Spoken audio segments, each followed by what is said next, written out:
sluit die predikante saamkoms af op 'n hoogtepunt. So Saam in Lof vind donderdag aand 27 Augustus om 7 uur plaas in die groot Bolandsaal van Goudini.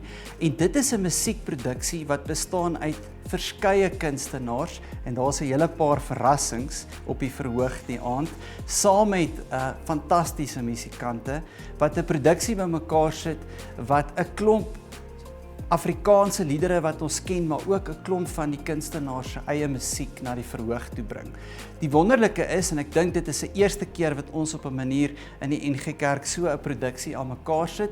Die produksie word opgeneem om later op via TV uitgesaai te word en dit is die hoogtepunt van die predikante saamkoms. So ek vir jou regtig nooi, as die deel is van die predikante saamkoms hierdie jaar, is een van die goed waarna jy kan uitsien, is Saam in Lof.